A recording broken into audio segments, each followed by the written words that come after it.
What's up, everyone? I am your host, DJ, aka Sexy Bad Choices, aka Jim is Life, aka Dom with the thick cheeks is here to destroy your barriers, aka. Did I say DJ? Well, at this point, you should know who it is. I am DJ. Who else is here? I am Sean MF Ross. What the MF stand for? Sometimes late, but always on time.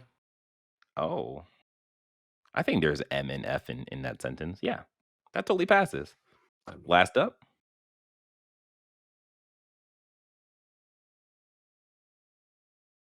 Oh, you're muted. I was like, this is the best freaking pause ever. It's me, Avery. Nailed it. Now you know who we are. Press Like Start Podcast is a weekly show where we talk about the latest gaming news, review the biggest games, and give you our thoughts on the games we are playing. Our goal is to expand the video game media landscape through an underserved point of view. If you haven't guessed, it's the darker kind of point of view. Well, wait. Is that racist to say? It's our point of view. You know, it's our point of view. Anyways, with that being said, let us let me hit this little quick switch. Let us jump into the quick hits. Avery, take it away. Hey everyone, it's me, Avery, here to do the quick hits. I'm actually prepared this time because my computer's not fucking up on me. But let's go. So this is your first story. This is from VGC. This is from Tom Ivan. This is Last of Us and Days Gone veterans announced new studio in NFT game Ashfall. So the two veterans in question are Michael Moombar, who you would know he used to be the head of Sony's visual arts department, which is sort of like not really a studio. It's a support team that helps the major AAA studios in Sony put out their games. And then John Garvin, who used to be the creative director of Sony Ben and is essentially the creator of Days Gone. They've teamed up for a new entertainment studio called Lethos, and their debut game is Ashfall, which is described as the first true Web 3.0 AAA title for PC, console, and the Hedera network, which uses a native energy-efficient cryptocurrency called HBAR. What does that mean? I don't like any of this. So this is the first time I've seen one of the independent AAA studio announcements go out like a wet fart in terms of like fanfare and like interest from the video games community. I think that's because everybody's just like, what does this even mean? Yeah, we heard this before. Like you're talking bullshit. Okay, cool. I think the telling part about this is that I went to Google and I typed in Ashfall game, and I got Asphalt, which is a racing game, and they have a bunch of them, and it's just like you guys got to work on your SEO like real quick because this is not popping for you right now. Like, did they need to announce that they literally have nothing? They have one screenshot, maybe one concept art thing. Like, what? I mean, that's part of the course for all new studio announcements. You can't be like, we didn't do our we didn't say anything about what we were doing or how do we recruit people doing that if we're just quiet for 2 years, then we show off a game and then hope for everything to go well after the fact. So I have a theory about this and like why people crucify themselves by talking NFTs in the game industry. And I really think it's just for investors, because on the flip side of this, like outside of the game community, everyone with money is interested in putting money into anything NFT, anything cryptocurrency, because they want to be on the cutting edge and they want to have their money there just in case it actually pops off and makes money for them. So I definitely feel like they're kind of targeting that kind of donor class. Yes. Yeah, so like I don't know. It's I guess we'll see. Fire Fest all over again. Get your tickets now. You can only fit 3 in a tent. I think honestly, Mumbar, and I know for a fact that what's his face? I forgot his name because I have the brain capacity of a goldfish. John Garvin. Yeah, I think John Garvin doesn't really have a good reputation in regards to games. There were a lot of articles about his postmortem from Days Gone not being the most smooth transition. And then there's also the I want to say the David Jaffe effect, in that if he's a video game developer who wants to hang out with David Jaffe currently, then he's probably not the most It's not a good look. great guy to hang out with. So there's a strong chance that they went NFT because that was the only way to fund their game. That's a good point. To DJ's earlier point, like, hey, we're not the two most perfect people to work for in games, so we're not going to find from a lot of publishers, like, especially the way the two of them have gone out. Days Gone wasn't a success, and he was very open about his issues with everything. And then Mombarg was, I guess, like a support person at Sony, who then got really angry when Sony, the business above him, like decided to make moves in regards to the production of a game that technically wasn't really his to begin with. So there's all there then in that. So it's like, if I'm a big publisher in video games, I'm not really interested in funding their concept for a Division-like game. So I guess they jumped at the call for crypto and NFTs because that's the only way they were going to get it funded. Yeah. Like, if I were to guess, I would probably guess that the whole NFT wing or aspect of the game probably wasn't in their first draft, probably wasn't in their second draft. So it's just kind of like, this is just a thing that they have to do.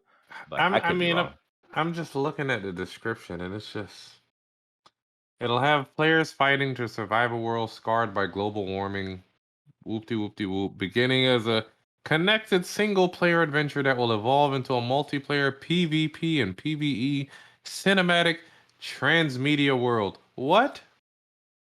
Mm-hmm. That's just blanket marketing speech for all of these. There's nothing special about that. Yeah, I know I think you're annoyed more about the context of everything around it than less than the marketing speech of, this is the type of game we're putting out.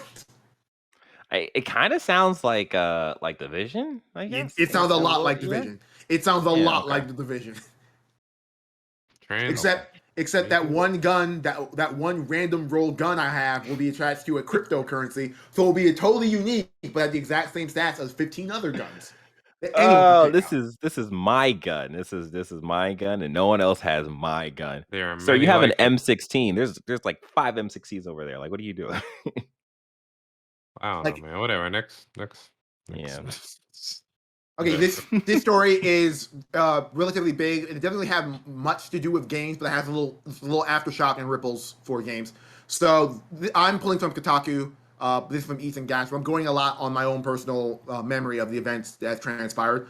PlayStation Studios break silence on abortion rights after Roe overturned. So I I remember I don't have good internet. So like I don't get, it's really hard, especially when I'm at work. So I don't really get a lot of news unless I'm looking for it. But I got a random ping from our own Slack about Jordan without context saying, "Oh man, I hate America," and anything like that. And I'm like, so then that was when I had to go do the looking myself, and like, okay, this is what's going on. So the Supreme Court, the conservative justices that Donald Trump put in power, have been successful in their getting rid of Roe v. Wade, and essentially women's reproduction rights has been set back about 100 years. Allegedly, he finds it to be a bad idea as well. Allegedly. Well, he's had so many women give abortions, so like, of course, it's a bad idea. Like, that means there's gonna be 15 more Trump kids that he has to deal with. Mm-hmm. But yeah, so what I'm hearing from you is if they overturn the 13th Amendment, we need to call you, not text you, to get home as soon as possible. I mean, if I'm at work, and unless someone in my office makes a big stink about this, which they're not because they're all supposed to be working, I'm not going to know breaking news unless I'm literally in a corner of the office with a good reception looking shit up. Avery, you know what the 13th is? I don't pay attention. Slavery, Negro. I mean, it's based. I didn't know it either. I'm gonna keep it. In all seriousness, I'm gonna keep it a stack. This is the first of many things the Supreme Court is going to overrun. It's going the rights of minorities in general, and if you're not a straight white Christian male, your rights over the next 10 years are probably going to get rolled back. Like gay rights, that's probably next. Trans rights probably going to be codified to be a bigger issue. And then one of them talked about contraception as well. Yeah. So it's like, and then once you go going further from that, if you're a Muslim, guess what? They're going to find some fucking Supreme Court way to codify to fuck you up. And it's just gonna, it's not great, but it's not great. Like this is the scary timeline. I need to start bleaching now, is what you're saying. Yeah, I mean Sean can pass as a white name, so yeah. Okay. But on a serious note though, so Roe v. Wade got overturned, which is terrible. There's been a lot of push from different places from the game industry about what you can do now, and the big thing is to donate and is to support. So what we'll be doing is I will be creating a little pass-through link for pressx.com. So what you can do is go to pressx2start.com/donate, and it will take you to Act Blue, which is a bigger donation charity platform that a lot of other places are using. So go there, support, help out, because at this point it's going to be a community thing. Like government is not voting is important and people don't take it seriously. Yeah, but that's just it's a bigger issue, because like yes, voting is important, but if the state and federal is just allowing like bullshit to happen, like gerrymandering and stuff, then like you really can't, or it's even like I had that discussion the other day, but we're not going to turn this into a political. It's press X to politics. It's a lot of crap. Yeah. So in a, I'm not going to say surprising, but in an interesting state of events, essentially the first, when I went onto Twitter after learning that and hit my refresh on video games Twitter, the first group who really came out in full unified force were the Sony first party studios. Literally nearly every one of the major first party studios came out with a message about this. It was also very clear that what was interesting about this, and what the consternation about this after the fact was this a concerted effort by Sony management to allow this to happen? What changed in PlayStation Studios to facilitate this, and or are they doing this in open defiance of what Jim Ryan in his initial really weird email that he sent privately that got blown up because they were all pissed? Right. And they probably got a private Discord or something. I originally thought it was a private thing, not like it was a open defiance, but it sort of becomes clear if you look at it that because every Sony studio was using essentially the same wording on the same type of background on the template, but this was a corporate decision so it's clear that things within PlayStation after the initial thing have changed. Another thing that has changed is that they're able to now talk about openly the donations they make, and that PlayStation does inherently make. Because I saw Neil, and it's clear that it's there's a corporate wording involved in that, because I think both Neil Druckmann and Evan Wells, the heads of Naughty Dog, both posted, hey, we're doing, they posted 10 grand donations. And they said the exact same thing between the two of them, so it's clear that there's another thing that's changed in Sony policy. And it's good. This is the bare minimum beginning of the fight in terms of what we need to do. It's really good that Sony has now allowed their first parties to be political and talk and have a voice in regards to what they believe in. I said when the Jim Ryan article happened that he kicked over a hornet's nest, and if you were a video game in video games and you weren't going to take a stand, it's going to backfire on you super big. And immediately what we saw, other major studios came out, shocking me. Ubisoft was one of the first actual publishers to come out and say something. They also had a message of what their support. I'm not going to mention names of major publishers who didn't say anything. I will mention I was in their trenches reading how their constituents read things, and they were not happy that they had been silent. And I want to point out that they were silent the last time, and they got away with it because everyone was pissed at PlayStation. So it's You know what? Call it out. Call it out. Because it's like, Microsoft. It's Microsoft. yeah. Like Microsoft, when reached out to about what they were going to, how they reacted to this, they gave regardless of the law, we're going to, whatever the law, they gave a very corporate. We're not going to let the policies affect people who work for us, but not how we as an organization feel about the matter. Sony SIE also didn't make a official message, but when every one of your first party studios, for the most part, has a unified message that sort of tells me what Sony Corporation is feeling at the time. Right.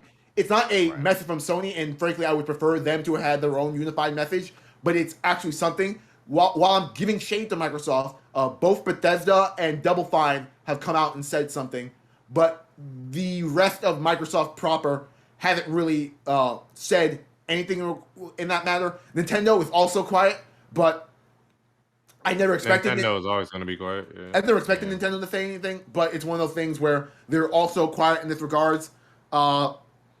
So, yeah. Everyone get your shit together if you're not saying anything and you're holding the corporate line in regards to fear of repercussion. For the people who did speak out and said something, it's extremely powerful, and it's something that people needed to see in regards to an awful day, especially for women. Yeah, for sure. And then also something just to consider, that a lot of those places, that aren't speaking out, there's women that work there, and it's just like, that's especially bad because it's just like, oh, so this company, this studio or whatever, pretty much is okay with the government stripping my rights as a it's terrible. It's just terrible. Yeah. But again, other studios who.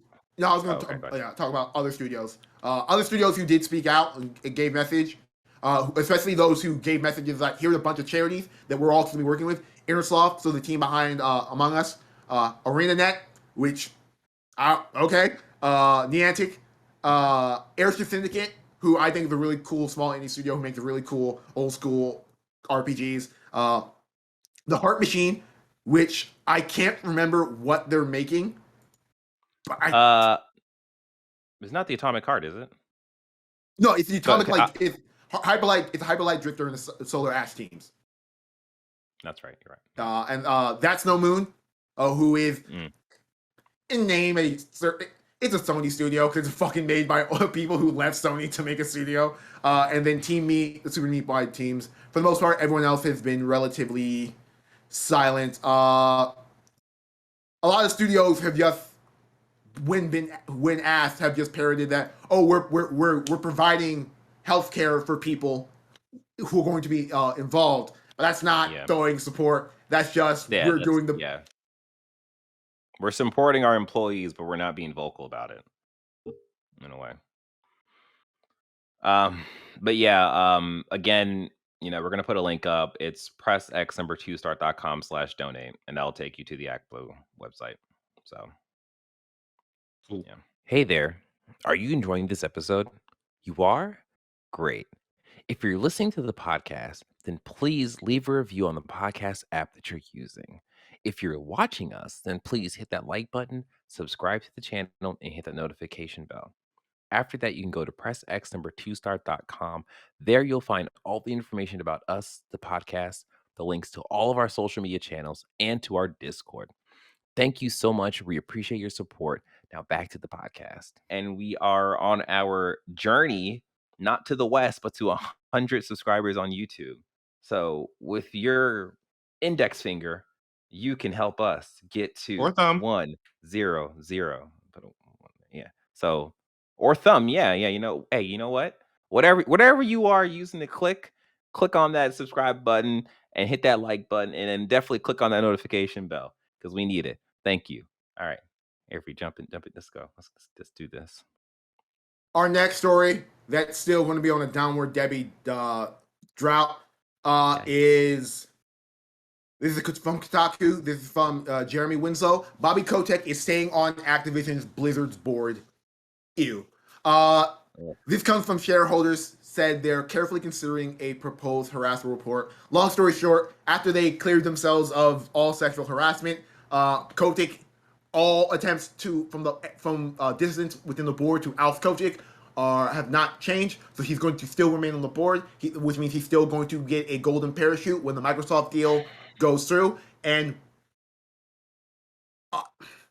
if Activision Blizzard is allowed to operate as an independent entity within Microsoft the same way sort of Bethesda games are, I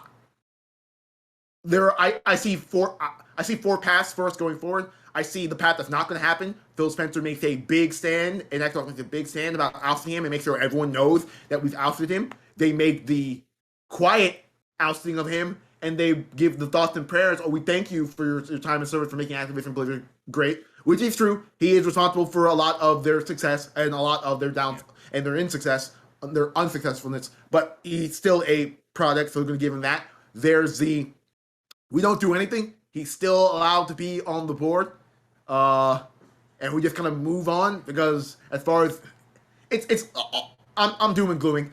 Right now, this is Microsoft's problem to deal with.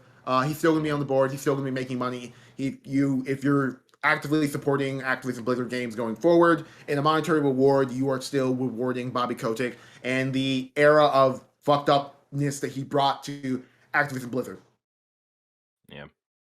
So what do you out of those three possibilities, what do you think Phil Spencer would do? I think it's going to be the second one. I think Phil Spencer is very much a corporate person. As much as goodwill he's brought for being a great people person, I don't think he has, especially after the Microsoft being quiet about Roe v. Wade and situations like that. I don't think he has the. How do I say this? Phrase this? I don't think he has the wherewithal to make an example of Bobby Kotick. Yeah. In order to, Yeah, I definitely hope it is more of a grand gesture to out Bobby Kotick, but yeah, I'm looking at it and just like kind of looking at the tea leaves. It is very much like if they do kick Bobby Kotick out, it would probably be a more quiet thing, and then just like a little, thank you for your service, and you can go also, sit here's in your palm $100 tree million. or whatever. Yeah. Rip. Sucks. In I guess in more Activision Blizzard stuff. This is from GamesRadar. This is from Hero Crier. Overwatch 2 will replace Overwatch at launch. Blizzard confirms. So I've already started to see the tea leaves in that I opened up Overwatch, which I had downloaded on my console, and the image for it was an Overwatch 2 image and not. I saw that, or was it really? Was that him that I said that about yesterday? DJ? No, Douglas. It was Douglas. Douglas. Okay. Yeah. Yep. I was like, how is he playing Overwatch 2 already? But yeah. So Blizzard, when they announced Overwatch 2 and they announced that it was going to be a true sequel where no one would be left behind, it would be just essentially one single I guess game system. He sort of Jeff Kaplan, the previous creative director, pretty much said that there'd be Overwatch 1, Overwatch 2. Everyone who played Overwatch 1 would get all the new content for Overwatch 2, and the two systems will work together. What's very clear now in the news, what's clear now is that if you have Overwatch 1, Overwatch 2 is free to play, so just pick up Overwatch 2. We're getting rid of that game. We're sunsetting it. There's no Overwatch Classic anymore. What is this? Yeah. So when they say this, like, I understand they're going to stop supporting it. Are they going to shut down the servers? Like, what does this mean exactly? Are they going to merge the two? Now that they've kind of... The two are already theoretically merged. I think it's going to be a dead client. Yeah. Because since Overwatch 2 is going to be a, 5v5? And I think that's... 1, that's the main thing. That's why they can't... Yeah. It's hard to make a shared client between the two of them when one is operating on 6v6 and the other one is operating on 5v5. Right. So you theoretically couldn't queue up with your 6-stack into Overwatch game and then queue into any new Overwatch 2 content because that's on 5v5. I get it. Yeah. I mean, I'll play it. Yeah, Makes sense. yeah. They have And to clarify. the PvP is also free to play too, right? Yeah, so it's like they're not Yeah. even so like the idea that you'd be paying another $70 to get Overwatch 2, and then they would be abandoning Overwatch 1 doesn't really is a moot point because literally if you're playing Overwatch 1, you have the internet, which means you can download Overwatch 2. They've also clarified that there will be no the way loot because there are no loot boxes. Anyone who currently has any loot boxes when the Overwatch 2 client begins fully, it's going to automatically open that loot box and just all the loot boxes you have and just give you all the content. Wait, you said they're getting rid of loot boxes in part 2? Yeah. It's going to have there's no loot boxes. It's going to have a battle pass and I'm assuming store, sort of like how Apex and Valorant Apex do. and Fortnite and Yeah. Valorant. Okay. I was about to say, wait, they're making it. How about to say how are they monetizing this if they're getting rid of? But I get it. Yeah. I get it. Yeah. All the content is free. Everything. I mean, yeah. But yeah, I like even the battle sixth man is now free from their contract, unfortunately. right. Okay, our next story. David? Our next story. This is from VGC. This is from Chris Scullion. I'm only reading the story because in context to another story thing we're going to be talking about later. But one of my big question marks with PlayStation Plus Premium was what was that going to do to the PlayStation Plus games and the games, essentially the free games, the quote unquote free games you got subsidized with your PlayStation Plus subscription. That's now PlayStation Essential. And so the question was, what new games are we getting in Essential with the PlayStation Plus Premium, Extra and Premium going forward? So this is from James Scullion from BGC. July's PlayStation Plus Essential games have been revealed. They are Crash 4, It's About Time, PS5 and PS4. The Dark Pictures Man of Medan, which is the PS4 game, and Arcade Again, which is a PS5, PS4 game. So I don't feel like these are bad games. They're not bad games, which is very interesting to me. Because Crash 4, while I think it's a 2-year-old game, is still the latest Crash game and is a well-received... I played it. It's a solid-ass game. Solid game. Yeah. Regardless of how you feel about the Dark Pictures franchise, Supergiant is still a good studio, and this is a good game to get. And then Arcade Again is it's a game that's in early access right now, but it's going to be a brand new game on the service. Now, as far as I'm aware, none of these are going to show up on the extra or the extra tier as of yet. Oh, interesting. So this is where the interesting extrapolation of what this all means going forward is. Yeah. So they're okay. Yeah, so this is not them taking games from the extra tier and just giving you access to it on the essential tier. This is them 3 games that aren't on the essential tier, on the extra tier, now going to be free to the essential tier people. Okay. Whoever is doing their contracts is working overtime. I know that. Yeah. Yeah. Not wrong about that. Okay, here are 2 news stories that sort of go hand in hand with each other. One's from Kotaku, one's from IGN. But it's ultimately about the meat of the games and not really the news article headlines. So the two big RPGs sort of had more things brought out, more things talked about. One would be Final Fantasy 16, where a bunch of outlets had a lot of conversations with the creators on there. And then we got a Nintendo Direct for Xenoblade Chronicles 3. Did you guys check out either of the content that was released from them? I saw Xenoblade's trailer. Yeah, I saw a bit of the Final Fantasy 16 stuff, and then I saw the Xenoblade Chronicle 3. Okay, so let's start with Xenoblade Chronicle 3. It is a Xenoblade game. I guess I'm a fan of Xenoblade. It looks... I say that because I didn't play the original. I played the spin-off Chronicles, and I got halfway through the sequel and stopped playing. Xenoblade 2? Yeah. I got to late game, but Jesus Christ, that game is so long. I did enjoy a lot of it. I didn't know what the hell I was doing. I'm sure I wasn't playing it very efficiently. I was probably I don't know, but I enjoyed it. I did like how they just throw you in the game and like DJ literally, you're in the starter section, you're level 1 and there's like a level 80 Fucking gorilla just went. It's the Final Fantasy 12 effect. I remember distinctly playing Yeah. Final Fantasy 12. Go to the starting area. There's just like a T-Rex there. There's like level 16. You're like, I guess it's just a living, breathing world, which is cool. My issue with the Xenoblade games is that they are very big and they're on Switch, so they just don't look great. I mean, the art direction is solid. The art direction is very generically anime inspired. Yeah. The direction is covering the shortcomings of the Switch's graphical capabilities, essentially. Like if you compare the looks of both these two games, like okay, the other game we're talking about, Final Fantasy 16. If you compare the looks of 16 to Xenoblade, it's a night and day in terms of like graphical fidelity. Yeah. What I'm showing is from the direct. Direct. Yeah.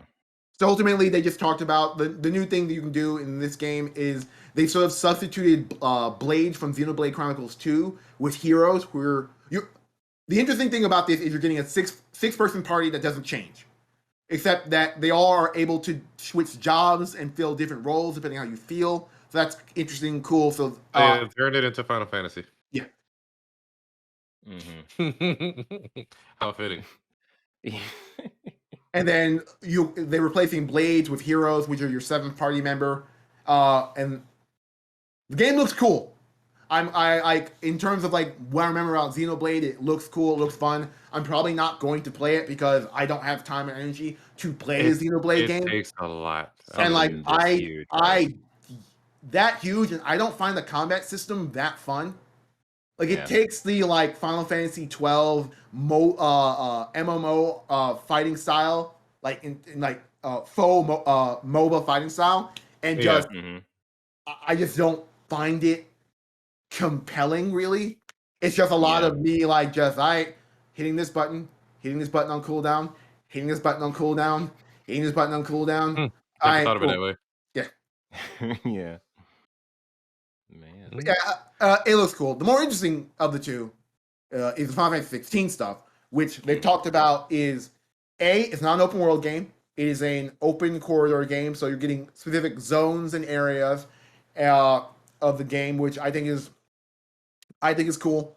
I think it's a very I think it's cool. I think it's a good choice in terms of what that type of game is. It allows it to have a more readily different areas than without having to like sort of like it doesn't have the Horizon 1 problem where like Horizon 1 you'd be like I'm in the woods. Here's a barrier. Here's the next area, and it's just a desert, and it doesn't really make sense geographically. Yeah. There's like a hard line between the two different zones kind of thing. Yeah.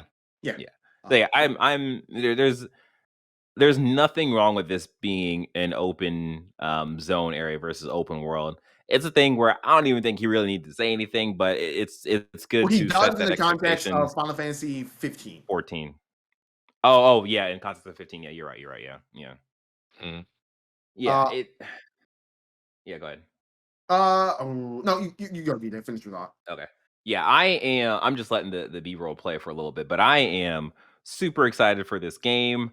Like all the stuff that he was saying, I'm just like, yeah, this sounds like it has the potential of being hopefully God of War comes out this year. Because like I'm gonna say it could be the potential of being the game of the year for next year.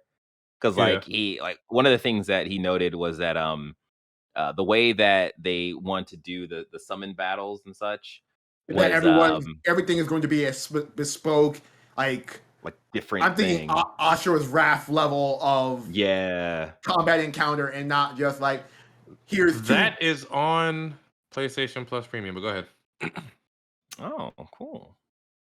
But yeah, like I think one of the things he noted was for one of the icons, it'd be like a wrestling match, and then one could be like a shooting kind of thing.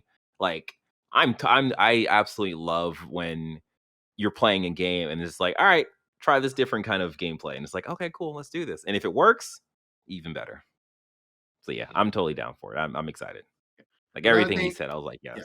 Another thing that I didn't know going into this is that the game would have party members, so it isn't just a lone single character game. There are going to be party members, and they sort of hinted that like the dog from the puppy from the original fucking trailers is probably going to show up as maybe a wolf as a party member. And I'm always down for that.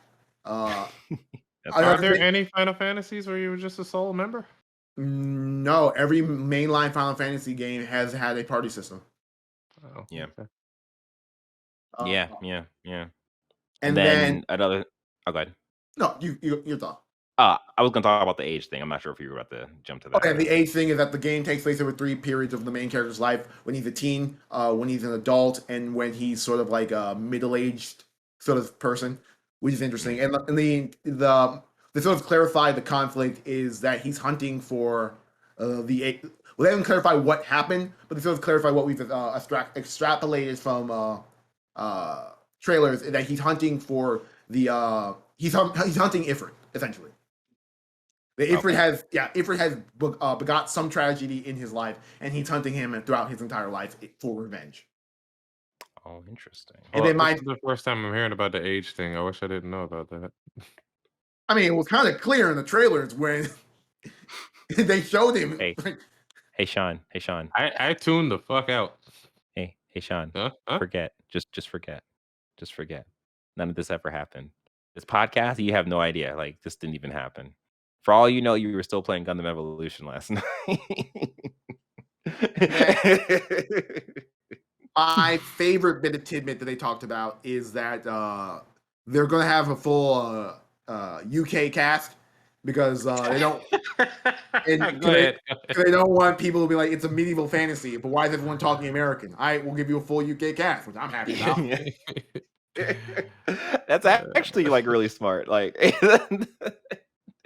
it might be the first. I normally play Final Fantasies in English just because I'm used to that. But this is probably one of the few JRPGs I'm actually going to make a concerted effort to be. I'll make sure I'm going to keep it on English.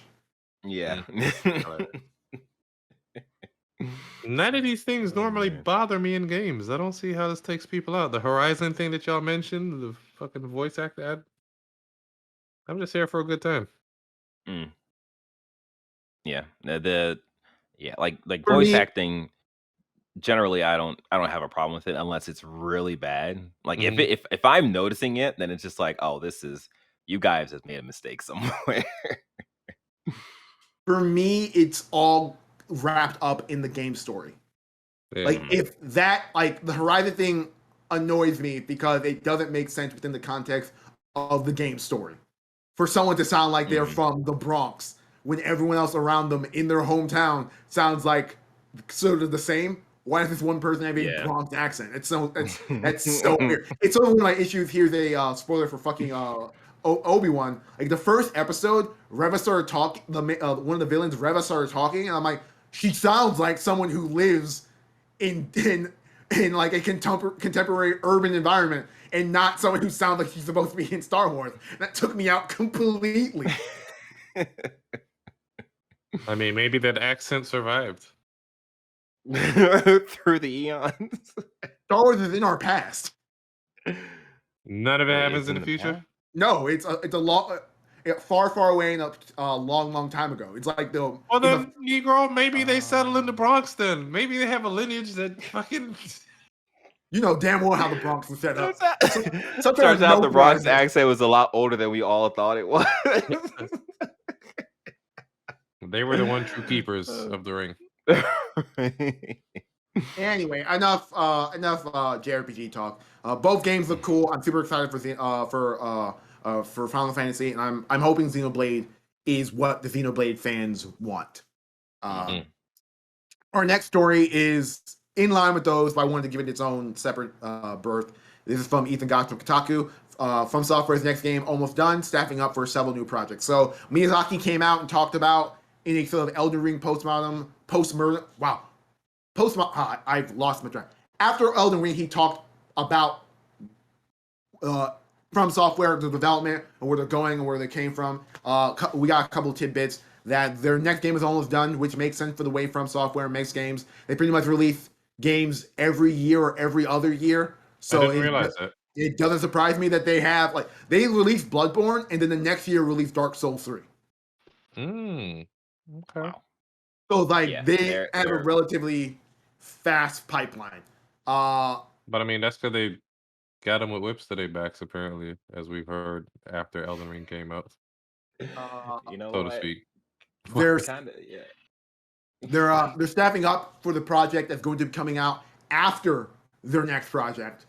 Mhm. He wasn't really clear about whether we were seeing any new DLC or content for Elden Ring, so that's a little bit of a sad moment. Looks like they're going in the rain. Their Sekiro wasn't an outlier, and they're really not doing DLC going forward for the games. Mhm. And then they talked about one of the things he did talk about how is that they're because of the success of Elden Ring, it's being affording them the ability to start increasing pay salaries, especially for younger and mid-level employees to sort of like, I guess, invest in them within From Software, which I think is a good piece of news that came out of the stuff we heard about how difficult they were as a developer. There was absolutely So, DJ smiling, but I want to point out there was absolutely no clarification of if their next game was going to be an Armored Core game. But Miyazaki pretty much said that the next game he wants to make wants to be a fantasy game that doesn't feel like a fantasy game, which is interesting. hey, you know what you can do? You can make. I'm trying to do this stupid gameplay. Like, play the game with the Armor Core. What are you doing? I There feel we like go. We're There sorry, we go. viewers, that you're yeah, being put through this. we Nah, they can see this in all of its dark glory. yeah. Oh, we're gonna get Armor Core, guys, next year. We're gonna get it before I'll Final play it. Fantasy 16. Oh I'll yeah, play it. yeah. I'm I gonna. ain't, Yeah, I'll try anything. yeah. So the only reason why I'm like, oh, it looks like it might be Armor Core is that we got the leak of them, I guess, shopping Oh, around.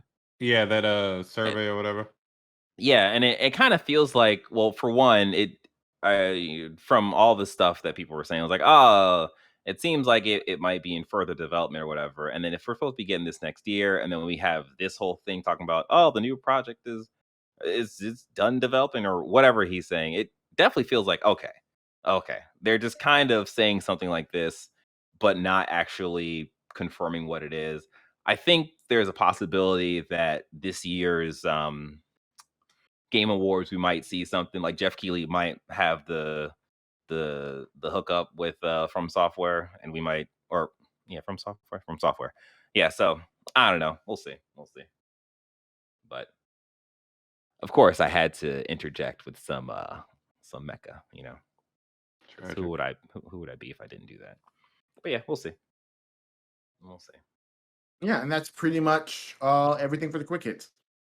Yeah. Well, okay. Before we jump, Avery, what do you think is going to be next? Because, like, do you think Bloodborne 2 is ever going to happen? I don't know. That's I hard to honestly, say. it's honestly super hard to say. Bloodborne 2 would require them to be working with PlayStation to make that, which without, Yeah, I've that's a good heard point. nothing. There's been no leak, like They have no need to after Elden Ring. no PlayStation no. As far as I'm aware of, there's no PlayStation Studio working on that game, which is mean this would be a game they'd be working with From Software directly with. Armored Core, there's been enough stuff talked about that they are working on an Armored Core game, but whether that's the next game or the next game, I can't tell Exactly, you. yeah. So I have That's no a good idea point, what's yeah. next. In my head, if I was fucking Bandai Namco funding From Software, I'd be like, I bet, give me another Dark Souls. Yeah. Yeah. We That's a got good point. we got a bunch of people in the Elden Ring, now make it Dark Souls. But if the next game is Armored Core, Avery, are you gonna play it? It depends. If it's an Armored Core that looks like that trailer you just showed us, fuck no. I don't want Let me tell you. I don't want that. if the game comes out and it looks like that, I'm not playing it either. I'm not even talking about the way it looks. I'm not even talking about the way it looks. It's easy to dated game. But I'm just talking about the mechanics of how that game looked like I was operating. Like that does not seem fun for me from a solo perspective. If it plays If it plays like Elden Ring or even better, Bloodborne, yeah. If it plays like Sekiro, fuck no, I'm not gonna play it because it's gonna be fun for about an hour and a half, and then I'm gonna get up against the wall and be like, "You need to learn how to parry." I'm like, "Go fuck yourself. I don't have time for this." Parry this, Don't you tell me what to filthy do, game. casual. Bring back Kingsfield. They did. Last It's called. one. isn't It's Elden Ring. I'm about to say, yeah, isn't that kind of like Elden Ring because it's like medieval? There you go. Well, you know what this means. That means, Sean, you need to finish playing Elden Ring. This has been another episode of Press X to Start podcast. We hope you enjoyed this episode as much as we enjoyed making it. Don't forget to rate and reviews on your favorite podcasting apps. Every little bit. Xbox still has the very corporate. At Xbox, we remain committed to our employees to ensure equal access to healthcare. We will continue to do everything we can under the law to support our employees and enrolled dependents accessing critical healthcare. That's up there. There's been no change. You could do better, Microsoft. You could do better. Under the law. Speaking of doing better, don't forget to like, share, and subscribe. What? No, don't forget to like this podcast or like this video, share it with your friends, and subscribe to our channel. I'm not sure why I had the roadblock there. We appreciate your help because, again, as I said, every little bit counts, and you will help us on our journey to 100 subscribers. After we get 100 subscribers, we get a paperclip from YouTube. It's pretty cool. It's a red paperclip. Doesn't do anything but be a red paperclip that says YouTube on it, really, really, really small, really tiny. Can't really see it. There might not be YouTube on the paperclip. It's kind of hard to tell. I don't have it yet. So get us to 100 subscribers and I'll have it, and then I'll be able to do a podcast about it, and you'll see it for sure. Yeah. Shout out to none of the major Xbox heads of state actually making any comment as well. The only thing I could find was Sarah Bond, the most prominent woman in Xbox, saying "I am anguished," which either indicates that this is how she's feeling at the news, or indicates how she feels internally. Yeah, that's just me speculating. Yeah. If you missed any of these, anything at all, you can go to our website at pressx2start.com. There you can find everything and more. Until next time, where we will be talking about more games. You take care, you be safe, you wash your hands, and you play some video games. You deserve it.